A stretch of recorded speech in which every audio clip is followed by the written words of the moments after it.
Ini adalah Steam Deck, sebuah portable PC keluaran dari Valve atau kalian yang familiar disebutnya adalah Steam. Ini adalah portable PC dari Gaben, portable Gaben ya. Kali ini tapi gue nggak akan ngebahas tentang review dari si Steam Deck ini, karena udah banyak yang ngebahas juga. Kalau kalian misalkan mau cari bahasan tentang Steam Deck-nya, kalian bisa cari di beberapa video yang lain karena sudah banyak yang ngebahas tentang A, B, C, dan D dan E-nya juga gitu. Gua ambil Steam Deck itu beberapa bulan yang lalu, 2 bulan kalau nggak salah, 2 bulan yang lalu dengan harga kurang lebih 13.500.000. Gue titip sama salah satu temen streamer di Twitch ya, yang ada tinggal di US, yaitu adalah Mbak Spaghetti Penelli. Terima kasih sudah mau dititipin. Waktu pada saat itu tuh kalau dilihat di toko online tuh kurang lebih harganya sekitar 20-an juta, mungkin 20-21-an juta gitu. Kalau sekarang sih udah pada turun. Kalau di awal-awal banget parah banget bahkan. Bahkan di awal-awal itu karena kelangkaannya, barangnya juga nggak banyak gitu ya, itu bahkan nyentuh sampai 30 jutaan. Yang waktu itu, wah gila mahal banget gitu. Pertanyaannya itu adalah apakah harga konsol ini tuh mahal gitu. Kalau dari gue pribadi sih mahal, karena gue sih kalau kita ngomong jujur ya, mau sih harganya sih sekitar 5 sampai 6 juta aja gitu, atau 7 juta karena ukurannya kecil, tapi ya dengan teknologi dan segala macamnya nggak bisa di-expect dengan harga segitu. Kalau misalkan ngomongin soal masalah harga tuh sebenarnya tergantung dari kegunaan dari barang tersebut juga. Misalkan lo beli barang harganya murah tapi kalau nggak dipakai kan sebenarnya jadi mahal karena useless gitu. Nah, Steam Deck ini dibeli dengan harga, misal gua beli dengan harga 13,5 juta dan gua udah pakai berapa bulan terakhir ini, sebenarnya jadi mahal nggak sih? Kalau dilihat setengah mahal lah ya. Nggak bisa bohong juga kalau harganya 13,5 juta, bro. Tapi yang menarik tuh adalah karena ini tuh menjadi salah satu impian kayaknya dari anak-anak PC gamer. Kalau kita ngomongin zaman dulu kayak konsol, siapa sih yang nggak pengen kayak lo punya game yang bisa memainkan game PlayStation? Siapa sih yang nggak pengen lo bisa mainin game Mario tapi dibawa-bawa gitu? Nah, Nintendo sudah ngebuat itu dari zaman Game Boy dan akhirnya PlayStation juga ngebuat itu di zaman PSP dan akhirnya terakhir PS Vita dan akhirnya tidak dibuat lagi ya. Di beberapa tahun terakhir sih untuk game PC portable tuh sebenarnya udah keluar juga kayak GPD Win, jadi kayak Aya Neo yang kurang lebih sebenarnya harganya juga kurang lebih sama sih, harganya di 14 juta, 15 jutaan gitu. Tapi mungkin yang membuatnya sedikit agak berbeda untuk Steam ini adalah karena gue terbrainwash dengan embel-embel bahwa ini tuh dibuat khusus untuk Steam Library. Dimana dia juga ngomong bahwa softwarenya sendiri dimaksimalkan untuk bermain game-game dari Steam Library. Yang kalau dipikir-pikir dengan PC portable yang lain tuh mungkin jatuhnya mereka tuh jadi lebih nggak maksimal aja karena mereka menggunakan Windows gitu. Pada saat kayak trailer-trailer awal Steam Deck itu banyak orang yang juga ngomong bahwa ini adalah Nintendo Switch killer. Ini akan mengalahkan Nintendo Switch yang kalau dilihat-lihat waktu pada saat itu Nintendo Switch sampai sekarang pun ya itu adalah memang salah satu konsol yang luar biasa gila. Mungkin dari gue sendiri yang punya pengalaman terhadap Nintendo Switch itu adalah gue memainkan beberapa game yang di PC atau library PC yang indie-indie gamenya itu nyaman dimainkan di Nintendo Switch. Makanya mungkin bisa dikatakan, oh maksudnya mungkin Nintendo Switch killer di sini gitu. Tapi kalau misalkan kalian bilang, oh ini akan mengalahkan Nintendo Switch killer, gua rasa sih kalian tidak cukup kenal siapa Nintendo ya. Karena tidak mungkin mengalahkan Nintendo Switch kalau gamenya cuma dari Steam Library. Kecuali Nintendo ngeluarin Super Mario, Kirby, Pokemon, dan yang lain-lainnya di PC juga. Baru itu jadi Nintendo Switch killer. Tapi selama itu belum terjadi, gue akan bilang bahwa pernyataan itu sama sekali tidak valid dan menurut gue agak ngawur ya. Kalau kita ngomongin Nintendo Switch sama Steam Deck, oke lah kita coba bandingin dia berdua gitu. Kalau dilihat pertama dari segi performa, gue nggak usah bahas. Kalian udah tahu bahwa ada beberapa game yang di Steam Deck yang nggak akan bisa dimainkan di Nintendo Switch.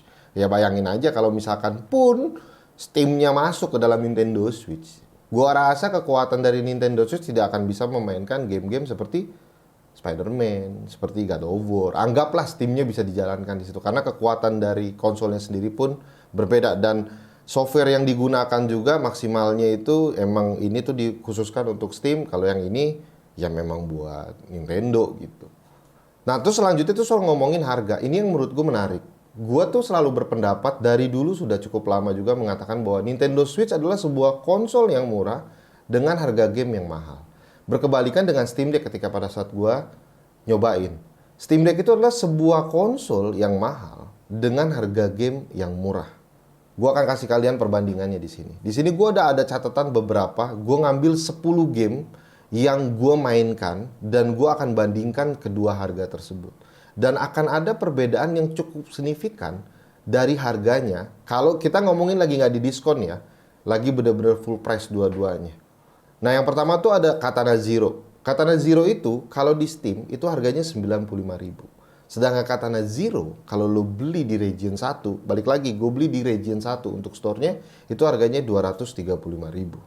Untuk yang kedua, game kedua adalah Celeste. Yang kalau di Steam gue beli dengan harga 136.000. Kalau misalkan gue beli itu di Nintendo Store itu harganya 314.000. Yang ketiga ada Kitaria, harganya 109.000 di Steam, 314 di Nintendo. Hollow Knight 116 di Steam, 235 di Nintendo. Children of Morta 122.000, yang satu lagi 330.000. Hades 120.000 di Steam, 375.000 di Nintendo. Cuphead 136.000 di Steam, 217.000 di Nintendo. Yang 9 ada Dead Cell yang bundling Road to the Sea, di mana di Steam itu harganya 225.000, sedangkan di Nintendo harganya 375.000. Dan yang terakhir adalah Triangle Strategy, yang dimana ini baru keluar dan biasanya game-game Jepang tuh cukup mahal. Di Steam harganya 749.000, di Nintendo Store harganya 930.000. Kita ngomongin soal masalah digital, karena Steam itu digital, ya kita bandingin sama digitalnya juga.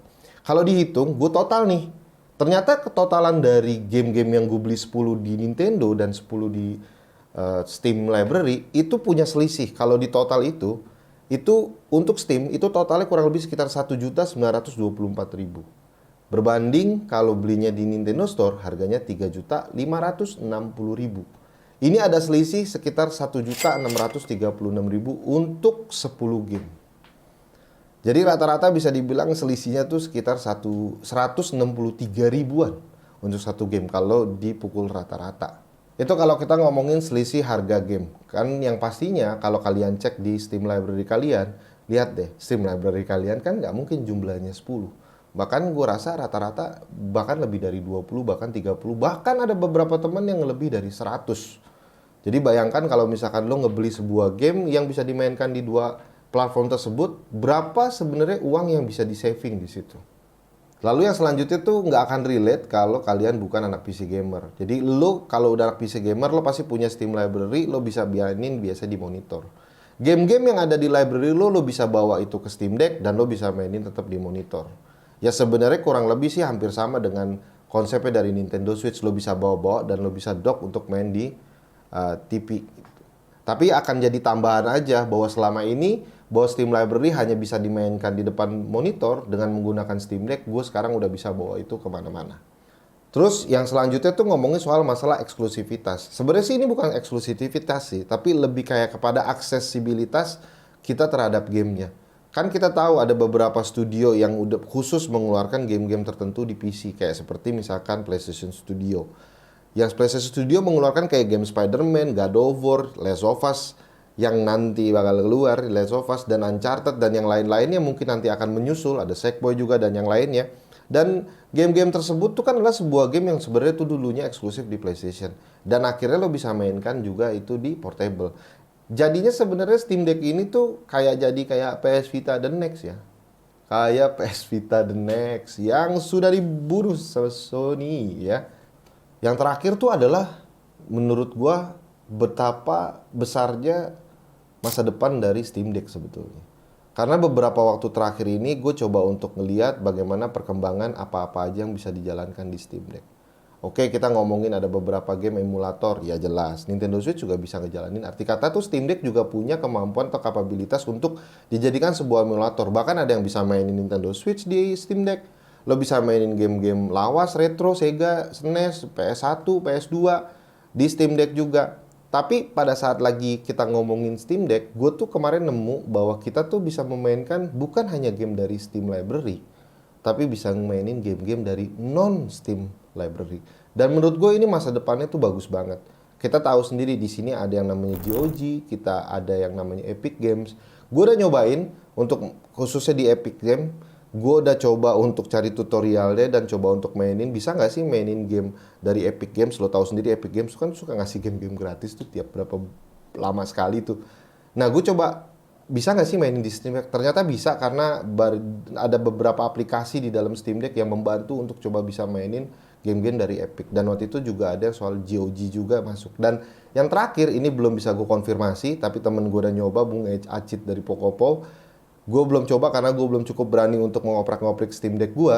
Tapi lo akan bisa menjalankan dual boot di dalam Steam Deck yang bisa menjalankan Windows. Dan dari situ lo bisa ngejalanin Xbox Game Pass. Yang dimana library lo akan makin tambah banyak ketika lo bisa ngejalanin Xbox Game Pass. Walaupun sekarang ada yang cara lebih mudah untuk lo bisa jalanin Xbox Game Pass dengan aplikasi tertentu di Steam Deck, tapi itu harus menggunakan xCloud. Jadi harus streaming. Tapi kalau lo dual boot, lo bisa memainkan Xbox Game Pass pada umumnya.